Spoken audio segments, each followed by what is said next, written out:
Hello, dear ones. Thank you for joining me in this gentle evening space we share together. Tonight, I want to explore something close to many hearts: children who report seeing spirits or having unusual spiritual experiences. Perhaps you remember your own childhood encounters with the unseen, or maybe you're supporting a child who's having these experiences now. If you were once a child who saw things others couldn't, voices where no one stood, figures in empty rooms, or sensed presences that adults dismissed, know that your experiences matter, and there may have been more wisdom in your young perceptions than anyone realized. Why might children be more open to spiritual experiences than adults?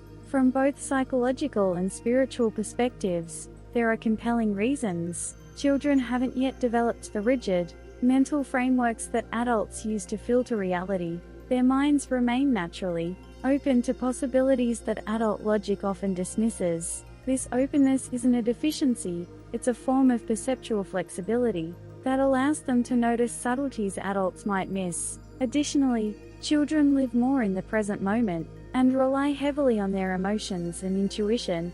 They haven't learned to suppress their instinctive responses to their environment, which might include sensitivity to energies or presences that adults have trained themselves not to notice. From a spiritual viewpoint, some traditions suggest that children remain closer to the realm they came from, gradually adapting to physical reality as they grow.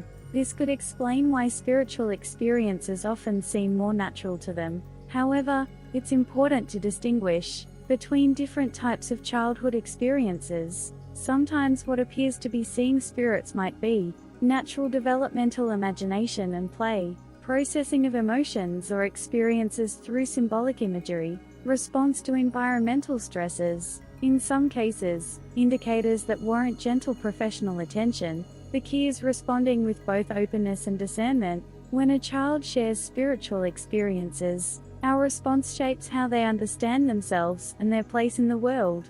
Dismissing their experiences with "that's not real" or "stop being silly" can shut down their natural intuition and make them feel isolated or ashamed. Instead, we can respond with curious compassion. Tell me more about what you experienced. How did it make you feel?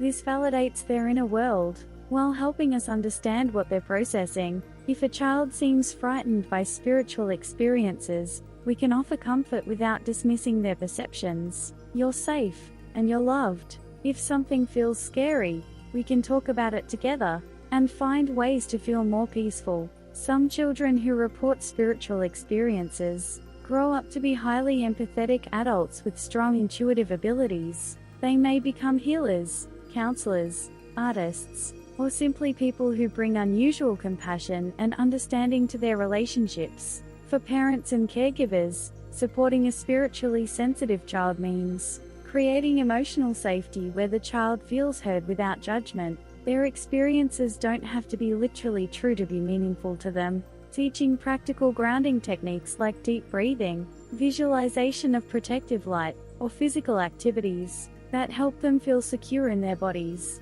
Monitoring for any signs of distress that interfere with sleep, school, or social development. These might indicate the need for additional support. Connecting with other parents who understand spiritual sensitivity, or professionals who work respectfully with both psychological and spiritual dimensions of children's experiences. Remember that childhood spiritual experiences don't necessarily mean a child is gifted or chosen in ways that create pressure or specialness. They're simply children who may be more naturally sensitive to subtle aspects of their environment. As these children grow, their spiritual sensitivity may evolve, diminish, or transform into other forms of insight. All of these outcomes are perfectly natural. For adults reflecting on their own childhood experiences, know that your young perceptions had value, even if they weren't understood at the time. The sensitivity that allowed you to see beyond the ordinary may have contributed to the empathy,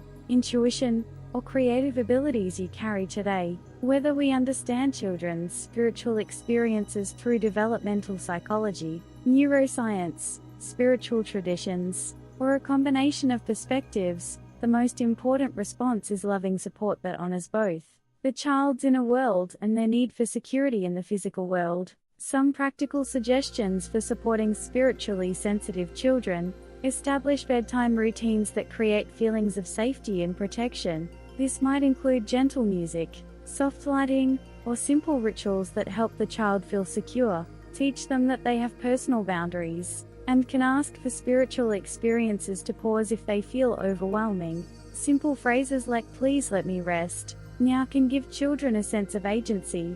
Encourage creative expression through art, storytelling, or play, which can help children process unusual experiences in healthy ways. Most importantly, remember that spiritually sensitive children need the same things all children need: unconditional love, physical safety, consistent care, and age-appropriate guidance as they navigate growing up.